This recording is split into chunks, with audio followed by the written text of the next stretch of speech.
Assalamualaikum warahmatullahi wabarakatuh. Halo teman-teman, nama saya Salvia dengan NIM 20202093 dan dua teman saya yang lain yaitu Shelly Oktaviani dengan NIM 20202091 dan Rahmat Andre dengan NIM 20202077. Kami dari kelompok 6. Di sini kami akan membahas mengenai materi kami yaitu Diskursus Islam dan Sains di Indonesia, meliputi pasang surut diskursus Islam dan sains, dan integralisme Ar-Mahdi Mahzar dari mata kuliah Islam dan Ilmu Pengetahuan dengan dosen pengampu yaitu Bapak Rahmadi MPD. Tahukah kamu bahwa Islam adalah agama samawi yang diturunkan Allah untuk umat manusia? Tujuan diturunkannya Islam sebagai agama dan jalan hidup adalah menebarkan perdamaian di muka bumi. Udah penasaran kah? Yuk simak lebih lanjut. Baik, yang pertama yaitu kajian teoritis Islam atau diskursus Islam. Secara etimologi, kata Islam berasal dari bahasa Arab dari kata salimah yang artinya lolos, aman, selamat, tetap utuh. Kemudian kata tersebut dibentuk menjadi kata aslama yang artinya patuh, menyerahkan diri, taat, tunduk.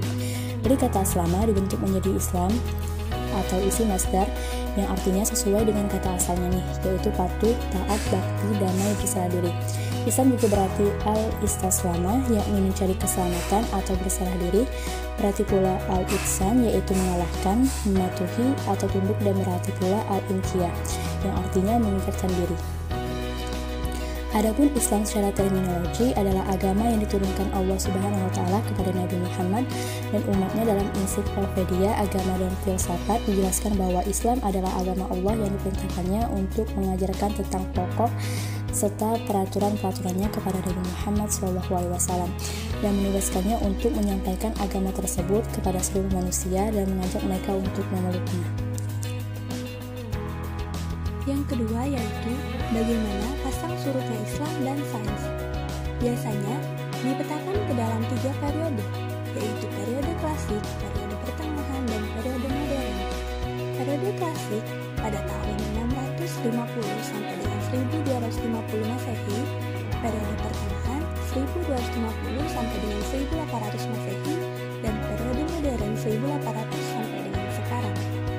Dari ketiga periode tersebut, yang dikenal sebagai masa keemasan Islam adalah periode klasik, yang di antara lain ditandai dengan etos ilmuwan yang sangat tinggi, yang ditunjukkan dengan pesatnya perkembangan ilmu pengetahuan di berbagai bidang kehidupan.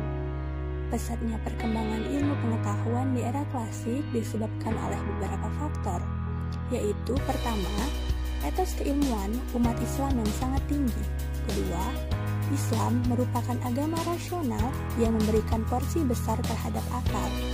Ketiga, berkembangnya ilmu pengetahuan di kalangan umat Islam klasik adalah sebagai dampak dari kewajiban umat Islam dalam memahami alam raya ciptaan Allah.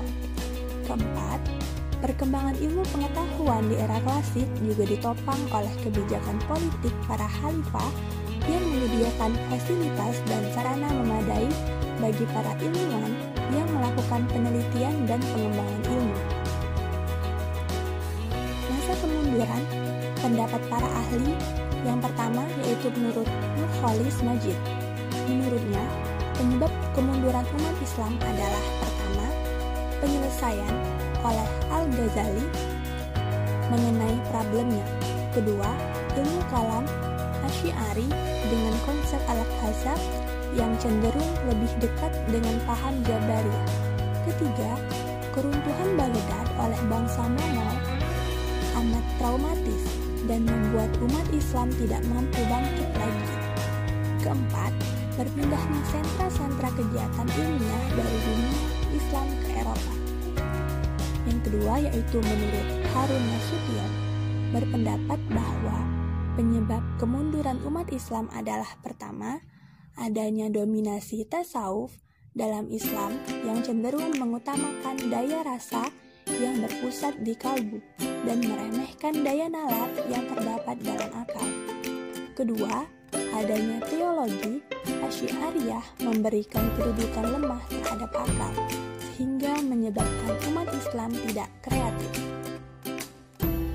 Baiklah, selanjutnya saya akan menjelaskan tentang integralisme Ar-Mahdi Mahzar.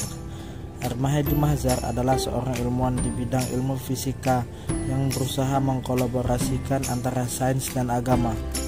Beliau juga adalah teknosof dan pengajar di ITB. Pemikirannya banyak membicarakan keterkaitan antara sains dan agama. Konsep integralisme Islam. Secara sederhana, integralisme Islam adalah sebuah pendekatan yang mengikutsertakan semua kebenaran yang penting dari beragam disiplin keilmuan. Dalam paradigma integralisme, memegang teguh prinsip menghormati dan kerjasama ilmu pengetahuan beragam menjadi wawasan kemenyeluruhan dalam memandang sesuatu, baik sains, teknologi, seni, budaya, maupun persoalan agama. Konsep integralisme menurut Ar-Mahdi Mahzar. Dalam kesatuan Islam, terdapat kesatuan hierarkis yang disebut Ar-Mahdi Mahzar sebagai integralitas. Integralitas mempunyai dua sumbu yang tegak lurus, yaitu sumbu vertikal disebut sebagai internalitas, sedangkan sumbu horizontal disebut sebagai dimensi-dimensi eksternal. Internalitas mempunyai 5 dimensi, yaitu materialis, energisitas, informasitas, normativitas, dan organitas. Dimensi horizontal dalam tatanan sumber teridentifikasi dengan keempat rukun iman tentang Allah, malaikat-malaikat, kitab-kitab, dan rasul-rasul. Sedangkan dimensi-dimensi horizontal dalam tatanan materi mencerminkan rukun-rukun iman nomor 5 dan 6, yaitu iman kepada hari kiamat dan akhir, serta iman terhadap takdir ilahi yang mencerminkan oleh perjalanan hidup manusia dari dunia kembali ke ilahi di akhirat. Sementara itu, dimensi-dimensi horizontal yang terhubung individuan peradaban melalui 5 tahap mencerminkan rukun Islam. Yang 5 sebagai intisari proses islamisasi peradaban yang disebut Ar-Mahdi dengan takziah. Menuju sains Islam. Menurut Ar-Mahdi, dalam interpretasi teologis terhadap ontologi sains, itu merupakan manifestasi kreativitas informatik hukum-hukum alam yang merupakan perintah-perintahnya, yang merupakan manifestasi sifat-sifatnya yang berwujud dalam bentuk prinsip-prinsip holarki, nilai-nilai implisitif, dan hukum-hukum alam dan budaya manusia. Sifatullah yang banyak itu merupakan atribut-atribut dari zatullah, substansi mutlak yang satu yang merupakan pencipta alam semesta. Sains masa depan lebih erat terjalin dengan agama. Paradigma sains Islam masa depan dapat disebut paradigma tauhid jika menekankan pada dimensi ilahiyah.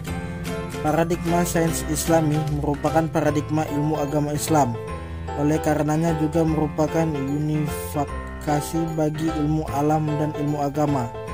Akan tetapi paradigma tersebut tidak hanya menyatukan ilmu kealaman dengan ilmu agama, tetapi juga merupakan paradigma ilmu kemanusiaan dan ilmu kemasyarakatan. Baiklah, cukup sekian penjelasan dari saya. Terima kasih.